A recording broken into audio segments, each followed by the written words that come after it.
When people hear Fukushima, they think of disaster. But this region is far more than a nuclear power plant. We came to Aizu-Wakamatsu, a former samurai stronghold, a mountain onsen town, a home to one of Japan's most scenic train rides. This is the side of Fukushima most people never see. We arrived at Aizu-Wakamatsu Station just before noon, and the first thing you see when you step outside is this. The Akabeko, the red cow that has become the symbol of the entire region. You spot it everywhere, at the station entrance, in shop windows, on keychains, on sweets, even as giant statues. It's not just cute, it represents resilience. A local legend says a red cow once helped build a temple and refused to leave. In Aizu, the Akabeko is believed to protect against illness and bring good luck.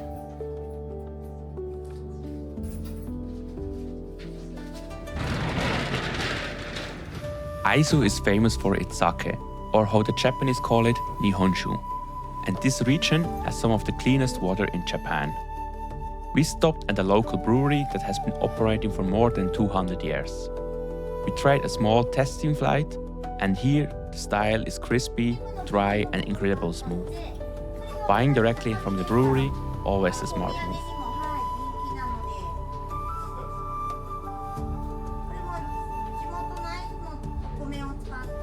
Right along the Happy Street, you find small temples like Kongo-ji and Amida-ji. They're easy to miss, but they give the street this quiet spiritual contrast.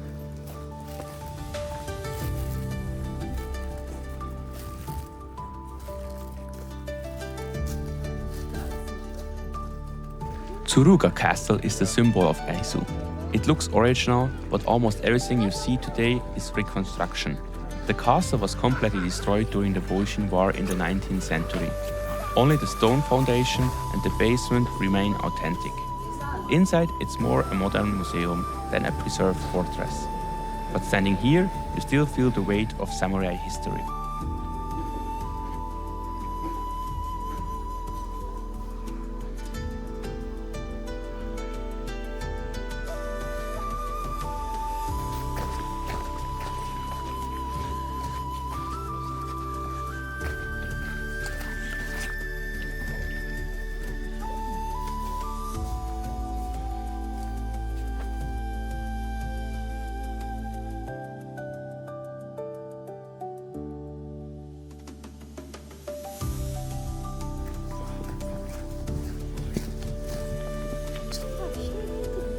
After the city, we headed into the mountains to Higashiyama Onsen. It's a small valley town just outside Aizu. Quiet, traditional, especially beautiful in winter. Snow on wooden rooftops, steam rising from the baths, it feels like old Japan. We stayed at a traditional ryokan, sleeping on futons on a tatami floor. At the night, dinner was cooked over an open charcoal fire right in front of us.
reach the straw roof village of Ouchi-juku, you first take the train to Yunokami Onsen Station. This is actually the only train station in Japan with a traditional thatched roof.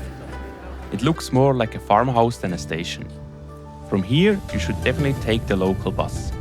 Walking is technically possible, but the road isn't pedestrian friendly and it's much longer than it looks.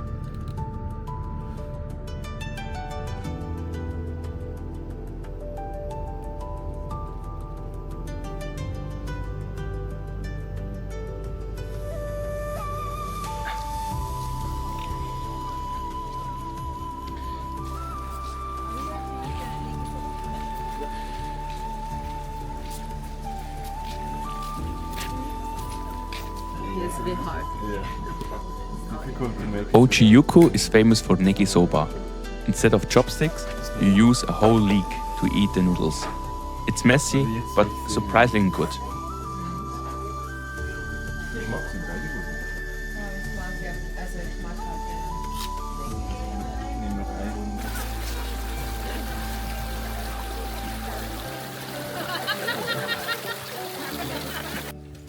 At the end of the village, you can walk up a small hill for the best view over the straw houses.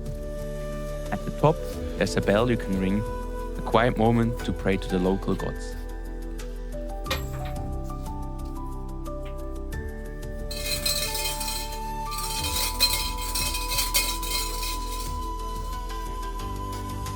After coming back down, we stopped at a small local brewery nearby.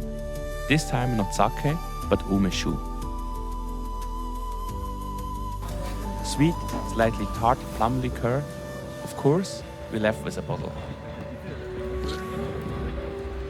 And then came the surprise. The train back was tiny, just a couple of cars.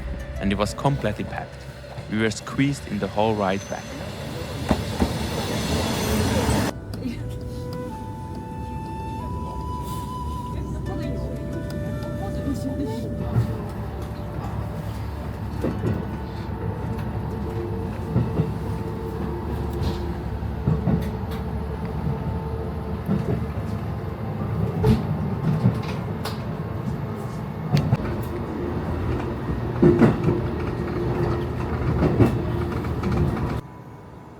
The next morning, we took what I jokingly call the Glacier Express from Temu. The Tadami Line, famous for its river crossing and mountain views. We were heading out to see the 3 iconic bridges that made this route so popular.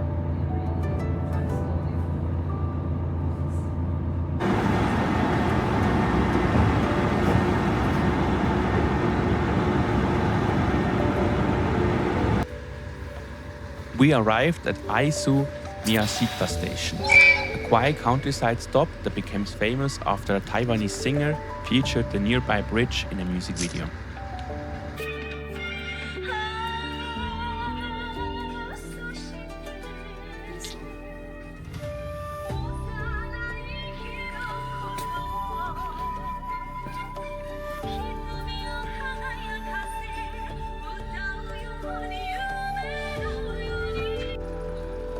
From the station, we took a small local bus up to the first Tadami River Bridge viewpoint. It saves time and energy. Later, we walked back down through the valley.